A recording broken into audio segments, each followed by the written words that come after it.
dramatic, very extreme, very ugly, you know. I mean, how do you manage those clients and handle their expectations? A lot of them might freak out when they see their... Sometimes they have brow shock, yes. Of course, they have to sign a waiver. Every client, there's no way I cannot. No refund. No refund, sorry.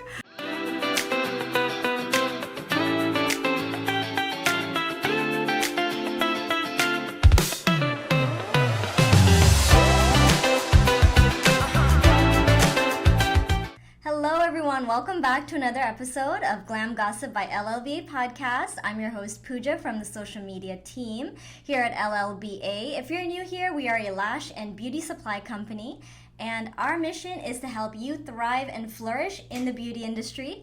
Today's topic is the brow industry. We are going to talk all about how to get started into building a brow business, and we're going to discuss some useful tips, tricks, insights. So let's jump right into it here. I have a lovely guest. I'd like to welcome Jessica.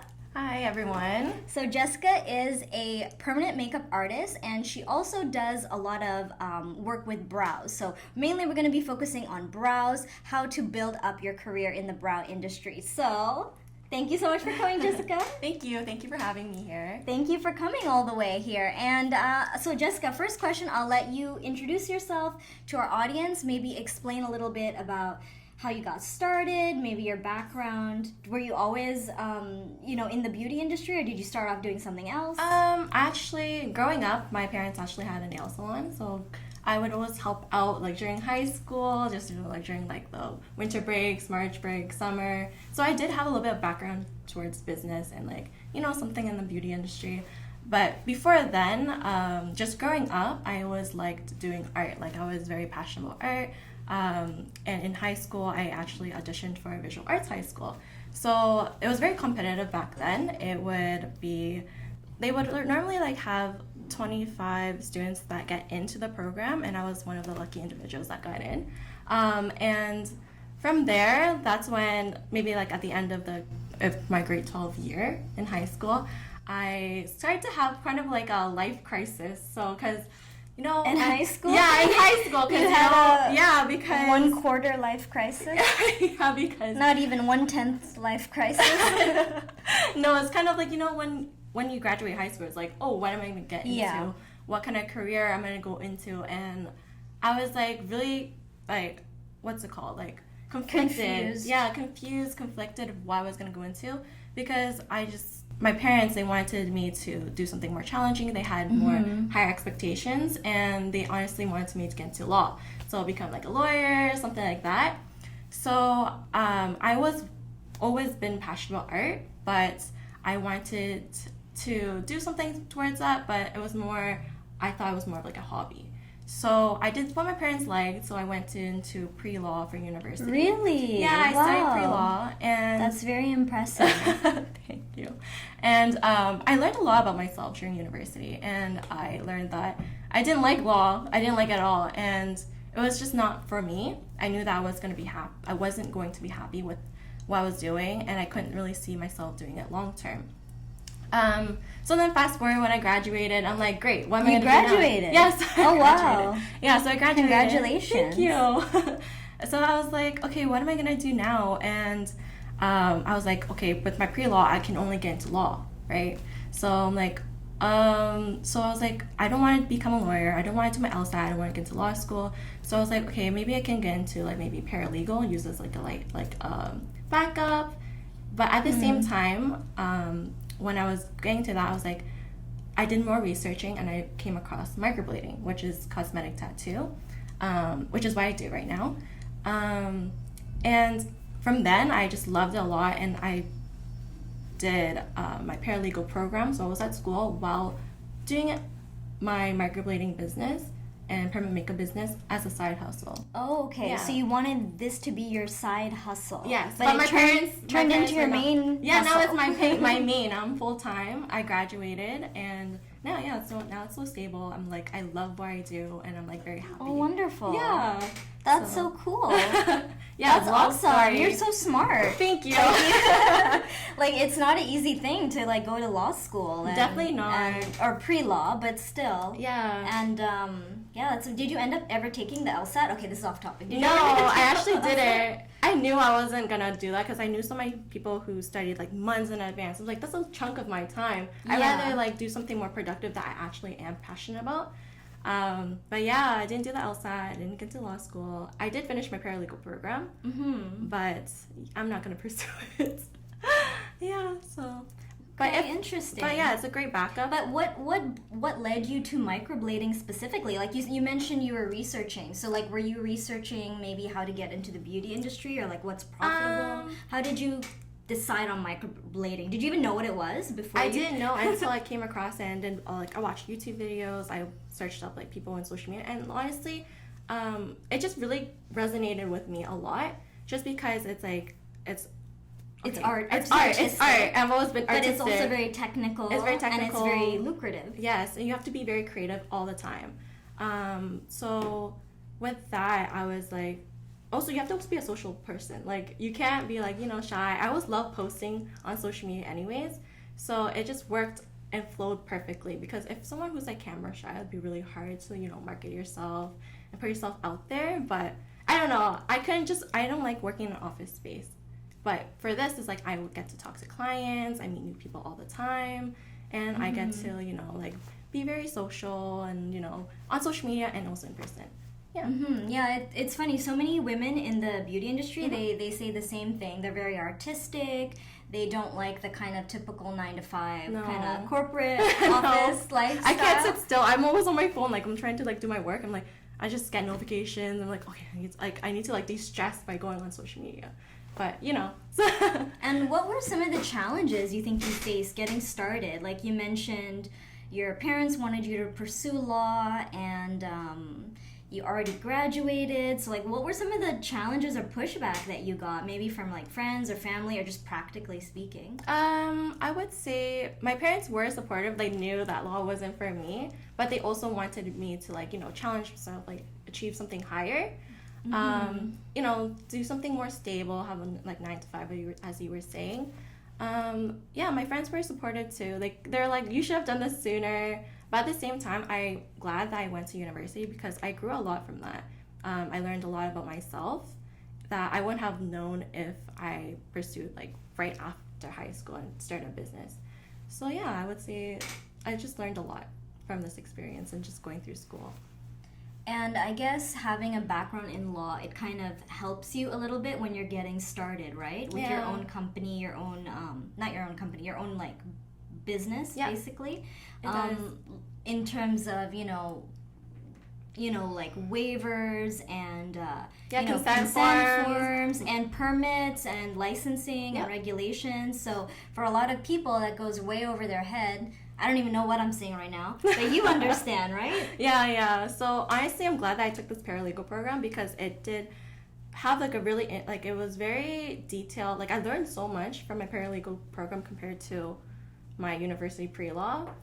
Honestly, college is more technical. Like I could actually use these skills that I learned, or like the things that I learned there, and implement it into my business, because we learned about like employment law. We learned how to use like Excel. Sheets for like accounting, just like so many things. It just goes hand in hand. Going back to that, so are you home-based? Yes, I'm home-based. Okay, so did you need some kind of like license or permit to get started with a home-based permanent makeup business? Like what are some of the like regulations in your province surrounding that? Like how did you get into that from a legal perspective? Yeah, so it's unregulated, so you can have an at-home salon, as long as you follow the safety protocols and all that. But yeah, like you don't really, if you want to go to a training, you can just train people too. So you don't need to have any sort of license. As long as you are certified and you are aware of like the blood-borne pathogens, then you're fine. Okay. Yeah.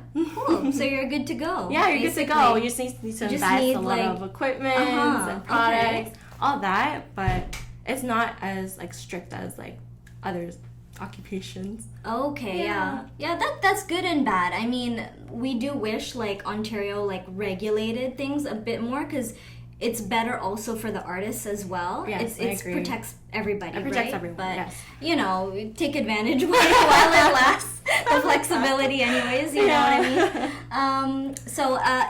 Okay, we'll go back to the investments thing that you mentioned. But what are some of the skills and techniques that you need specifically to get started? I would say That you need to learn. Okay, that you need to learn. I would say, honestly, to invest in a really good training. So a lot of people, sometimes they want to cheap out and they, try to find like discounted trainings, or even like they start with online trainings. I highly don't recommend online trainings just because it's not as, I feel like you don't get the full experience just because online training is like self-learning, while in person you can actually have like a mentor who can like give you guidance. They can help you out with any questions that you may have. In person, you get that real experience where you can actually work on a live model, where online training you can't. So would you suggest like a hybrid, like both? Yeah, hybrid maybe, like just when you're starting off, in-person training. But if you're like maybe in the industry for a few years now, you could do online training as like a supplement, like something additional, but I wouldn't start off with online. So when you're looking for a training program, how do you know like that? How do you know it's a very good quality training program? Is it kind of like a judge a book by its cover kind of thing? Or do you really, really look at, reviews? How do you determine, okay, is this a very, not only reputable, but you want to make sure that the course is very up to date with the latest styles, latest trends. You can't be working with someone who, they're doing all this like old trends and old styles because they're just going to teach you that. Yeah, it's always evolving, yeah. So, like, how do you find that? I would say first you need to inquire. Okay, so normally a good training would cost around $3,000 to $5,000. It should be at least more than 3-4 days, because there's no way you can learn it all in one day. So there's some trainings that literally offer for one day, and that's not enough. And then you should invest in a training that would have like shadowing sessions, like unlimited shadowing sessions, which means that you can come into their studio and you can watch them, how they interact with their clients, what they do, and you can just observe and learn. Another thing would be making sure that they have like unlimited mentorship, because sometimes when you start, you're gonna have, at the moment when you're there, you don't have that many questions, but when you start, you're like, okay, what pigments should I use? What should I do to, like, is this shape good? You need to have someone you can ask questions to, and then they could give you like the okay and how to proceed or how to improve. Another thing I would say is you need to actually like their work. So when you look at their portfolio, you can see them on Instagram. You have to see how their technique is and actually look at their healed results. People post a lot of, the fresh work, results, but then you you don't know what's going to look like when it's healed. So you need to look at that. And yeah. No, that's true. I think if you're just looking to save money, and you find like a cheap training program, but then you look at their work, their portfolio, and it like kind of sucks. Yeah. You want to probably stay away from that. Yeah. Right? I agree. So, okay, let's move on to branding. So can you give us some like tips on how do you build a successful brand and attract clients? So this is a bit of a marketing question. I would say a lot of people who start off, they don't know how to market themselves, and one of the things that would really help them grow really fast is just to put themselves on their page. You know what I mean? Like, really? Yeah, just because for example, let's take a nail page.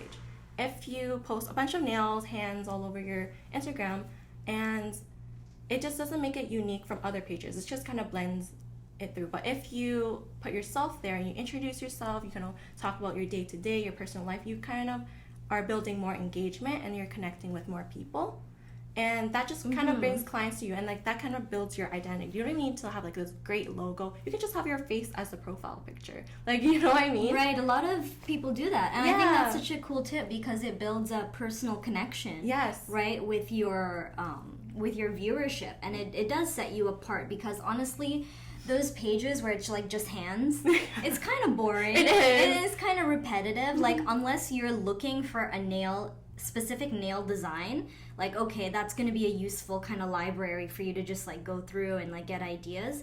But I think a lot of people on Instagram, they would rather connect with like a real person. Yeah, they want to know who's actually doing it. Yeah, they want to know about you, your service. life, like what type of person you are. It's just like the way social media is right nowadays. It's like parasocial connections, right? That people really like. They don't just want to see your work. They do want to see your work, of course. It has to be like awesome. Right. And then they also want to know who's behind that, and they want to get to know you. Exactly. So I think that's really true. And are there any other tips that you could suggest on how to build your clients, like how to get more clients if you're just starting out? I would start off, okay, so when you're first starting, you don't have a portfolio. So of course, you need to, get models through the door. You need to get people coming in. But it's going to be hard at first, and you need to know that there's going to be some sacrifice. Like, you're not going to make profit right away. So with that, you need to maybe make promos or discounts, or even give your service for free. And I know you're making a loss with your products, and maybe if you have to rent a place, but at the end of the day, once you get those like maybe 5 models in, then you can use these photos to build your portfolio on Instagram. And with that, you start to attract clients, because you can't attract clients with nothing. Right. Yeah. Right. And how do you price yourself competitively? Especially if you're starting off, you might not want to, I guess, price yourself super high as a beginner. But so how do you actually navigate that? Do you base your prices on what factors? Like your experience, your style, level, technique, followers? Like, what is it? I would say, starting off, first of all, so you need to think about your financial situation. You have to think about if you have the luxury of having your studio placed at home, or you need to like outsource by renting a studio elsewhere. And with that comes with a lot of costs, because when you rent a place, you would need to like, sometimes they give you a cut to the owner, and that's like half your profit gone, right? Another thing, so that's a factor that you have to keep in mind. Another thing would be your experience, or like, for me personally, when I start increasing prices, I start from the bottom, and from there I just start increasing a couple months later, maybe like 5 months, 6 months. It depends on how many people are willing to come in. And when I have such like a good amount of clients and I see improvements in my results, that's when I start increasing my pricing. Yeah. Okay, so you kind of judge your pricing based on your performance. Yes, my performance. Okay, I think that's great. That's pretty fair, I would say. Yeah, but I feel like a lot of people who don't have the luxuries of working at home like me, they would have to start off way more expensive, just because they have to, pay for rental and all that. Yeah. Are there like some kind of benefit to having I guess there is benefits to having your own salon, right? Even if you have a major expense, which is the rent, or like some kind of shared cost to the space, to the owner. Maybe, I guess, like, you could get more clients. People think maybe you can get more clients that way, or it looks more professional that way. I would say renting in a studio will seem more professional, but if you have a nice home and your basement's nicely renovated and all that, then it's just the same, I guess. What if you don't live in a house? Yeah, so that's the problem. So you would have to rent out a studio. Damn it. I know. So Jessica, you mentioned you're very creative and artistic. So how do you balance the creative and artistic side of yourself versus the I guess brow artistry is a little bit more mathematical in a sense. Not mathematical, but you have to be symmetrical. It has to be proportional. Yep. It has to actually look good as well. So how do you balance the creativity and artistry with the actual practical skills?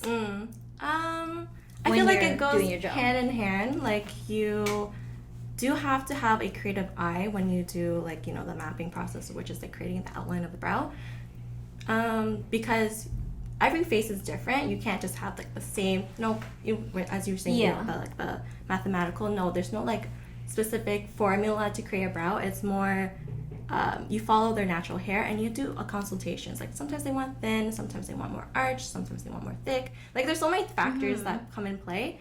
So you do have to have a creative eye and try to do what would suit and enhance their features.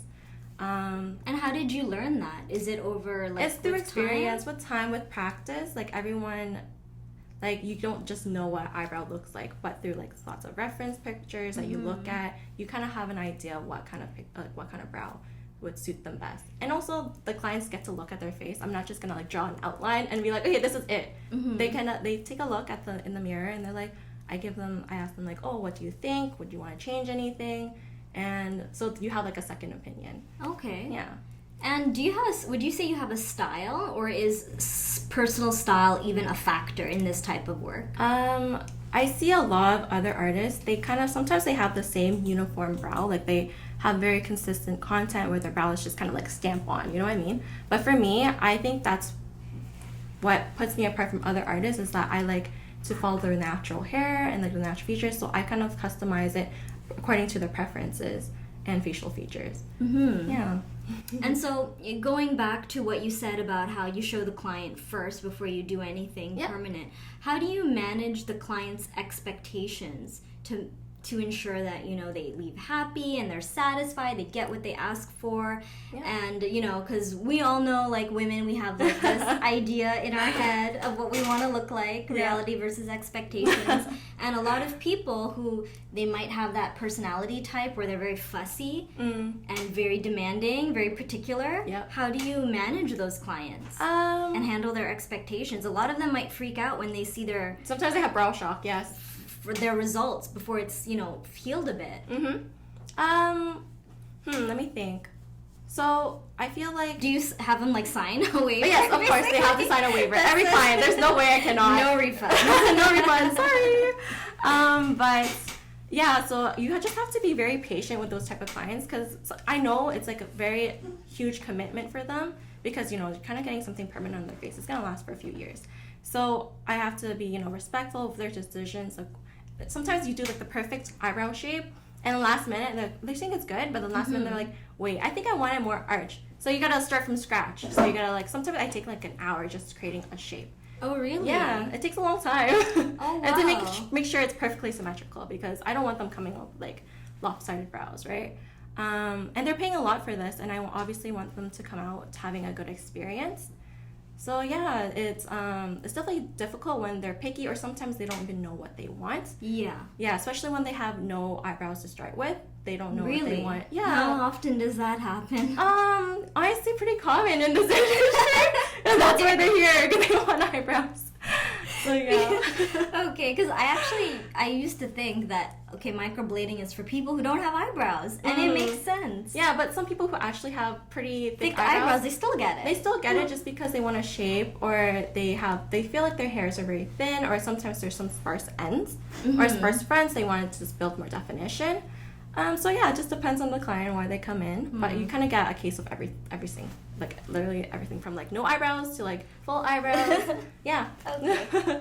I feel like I don't have eyebrows. What do you think about my eyebrows? Well, you Can have I get some a free makeup consultation? I would say I do have a little bit of makeup, on. but this eyebrow is like significantly different from the other one. So I would recommend like ombre for you, just because I feel like you naturally have full eyebrows. Like you do have natural hairs, but they're just, if you want them to be more dense to have this appearance that you have right now, you probably want to do something ombre or even like combo, depending on what you think.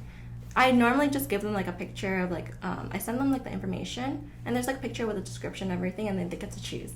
They're like, oh, I want combo, I want microblading, or I want nano. Like, there's so many types and techniques, and yeah, the client just has to choose, and they can also consult with me. And if they want something like very like extreme, like not extreme, but something that cannot be achieved with their natural base that they have, how do you like explain it to them gently?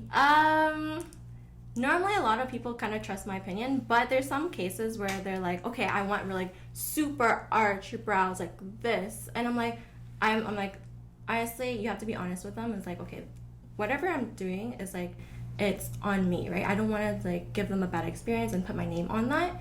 So I'll be like, okay, I have to be realistic and be like, oh, this is not a style that I would prefer to do, and then try to just tell them like this would be a style that would be more suitable. And I would have them contact their like, you know, maybe they're like friends or family, and just give them a second opinion, because sometimes for them they're so used to one style of having their eyebrows when they draw it in, like fully curved or like really like long, you know, like there's so many types, but from other people's opinion they kind of help influence them, just because sometimes it'll just me. They want to hear other people's opinions. Yeah. It's interesting that you said that, because we had another permanent makeup artist on the podcast who said something similar about, relating to business ethics in terms of like what styles they choose to perform on their clients or choose to give to their clients, because some clients might want something very dramatic, very extreme, very ugly, you know what I mean? And then, you know, as a professional, you have to like, have you ever had to like decline their business at some point because they just wanted something so ugly and you ethically could not do it? I did have one client, like out of like all the clients I've done like hundreds of clients, but I had one client that like we just couldn't come to any agreement. So at one point I had to stop her and be like, okay, so I don't think I'm the artist for you, just because, you know, I can't meet her expectations. Yeah. So like we just kind of ended on mutual terms. She could see that too. I don't think she would have wanted to What did continue. she want that was so like it wasn't ugly? Crazy, but she just didn't know what she wanted. The thing is, she also had previous work on her eyebrows, so she did have a previous shape. So I first initially when I started, I followed that shape, and she's like, no, can you make it more like arch, can you make it more, or like, sorry, I think she wanted more straight, and it was already naturally arched. There's no way I can make it any straighter unless I go thicker, and I don't think thicker would suit her. I was saying that her previous brow artist that she went to had a really nice shape already, and then I feel like it already suit her, like it really complemented her shape already, so I wouldn't really make any changes. But like I did try to adjust slightly here and there, but she was like, no, she just wanted something like very different from what she already had, and there's no way you can like completely change the shape. So yeah, so we just came to a mutual agreement, and she's like, yeah, so in the end I guess I had to send her home. But yeah, like the next week her daughter booked with me, and she was happy with the results. It's just like everyone comes with like their concerns, and you can't make everyone happy. Yeah. And brows are just one of those things. It's like so particular. Yeah. Everyone has an opinion. Yeah. Everyone has a style, a preference, and it's just like one of those things that you can try to make it perfect, right? But it's like never perfect. Yeah, it's never perfect. Like eyebrows are not supposed to be twins. They're supposed to be what's it called? Or no, they're supposed to be cousins, not sisters. Yeah. So like I forgot the phrase. I've heard it so many times, but I'm like I just never absorbed that. But yeah. And what are some on this podcast we cater a lot to like beginners. What are some of the common mistakes and pitfalls that you think a lot of newcomers in the industry could fall prey to that they should avoid? Like very common mistakes or, rookie I would mess say, ups. I would say not anything like specific. There's so many factors, but I think the main thing is that when people get into this industry, they think that it's like quick money. They think that they're gonna just like easily make all this money quickly in a short period of time, but that's not the case. Like they need to know that there's gonna be a lot of hard work that goes into this, and it's gonna be like a 24/7 job. It's not gonna be a 9 to 5 anymore. You're gonna be working even when you're like at home, when you're like during your weekends, even like when you go to bed. You're just gonna always be working, and you always have to think, what can I do to make yourself better? So with that comes with consistency too. You need to post every single day, because if you don't, you lose that engagement, you lose your algorithm on Instagram, and that comes along with when you start as a PMU artist, you're also a marketing, like, what's it called? A marketing executive. Executive, yes, that's the word. So it's not just, you can't just have the skill. Like, you could be you make a beautiful work, you can do really amazing eyebrows, but if you don't have the skills to market yourself, then you're gonna get no clients. So yeah. So it comes a lot. People just don't know that it's like a marketing job, more than a marketing job than actually doing the service. Wow. Yeah. That's very interesting. Mhm. And do you have any, Jessica, do you have any last words of advice? Or you said a lot of good advice right Did I? now, but like, do you have like any more advice? Or for anybody who's looking to get into permanent makeup artistry, any tips or advice on how they should get started or how they can improve or be successful? I would say you need to be very passionate about your craft and have the willingness to learn, because you're always going to be learning in this industry, and the industry is always evolving. You can't just take one training and think that that's it, I'm done. You need to be able to challenge yourself and want to learn more and just be very passionate about your craft. So I think that comes as like an essential skill. And yeah, I think that's about it. And then from there, you need to just believe in yourself and be positive about your experiences. And from there, I believe in manifestation. Like when you say you're gonna do something, So yeah. when you're gonna say you're gonna do something, it will happen. See It will come to believe you. It will happen. Yeah. That's a topic for another podcast. Yes. Puja's manifestation podcast. Stay tuned. The links will be below. Yes. So part two. we're almost at the end of our podcast, Jessica. And last question: do you have any like funny or interesting, stories about your experience as a permanent makeup artist? To be honest, no. Or anything like weird, funny, controversial? We had like, okay, never mind. I'm not gonna say anything. Honestly, everything is like very, I don't know, everything's very chill. Everything's like going no, very I have well no for you. complaints. Like, when someone comes into their brows, they want their artist to do a good job. No one's gonna come in being like complaining and like being negative and Oh, being okay, bossy. good. That's good. No, You have I some don't- good experiences. Yeah, so far I have really good experiences, which is why I like this job. Like compared to working in an office space, you always get like, you're very stressed. It's a very stressful environment. Yeah, tell me People are about it. demanding Mhm. like deadlines from you. I'm like, I can't do Mhm. that. But clients always bring that positive energy, and like they're like so friendly, and like they're very cooperative. So that's one of the favorite things I love. Mhm. Yeah. And Jessica, why don't you share your IG handle with our viewers? Okay, sure. So 'Cause that's your main page, yes, right? it's my Where main page. People can find you. So basically my Instagram is timeless.beautystudio. I'm mainly on Instagram, but you can also contact with my number. You can also search it up on Google. It's Timeless Beauty Studio, and it's located near Vaughan. Nice. And do you offer training as well? Yes, I just recently started training. Oh, cool. Yeah, Congratulations. thank you. Awesome. Yeah. So definitely if you guys want to get trained, we are going to put Jessica's links in the description. Mhm. And I hope you all found this podcast really informative and insightful. We talked all about getting started in the permanent makeup industry and some mistakes to avoid and some of the things you need to consider before getting started. So Jessica, thank you so much. Thank you for having For coming me. to our podcast. It was so awesome and nice talking to you. And I hope you guys enjoyed. Please subscribe to our YouTube channel if you're watching this on YouTube. And please do the equivalent on Spotify if you're listening to us on Spotify. And we really appreciate you guys supporting us. And we're definitely going to keep coming back with more content. And don't forget to please check out our website, LLBAprofessional.com, for the best lash and beauty supplies. So, Jessica, thank you so much once again. And until next time, guys. Bye. Yes, we did it.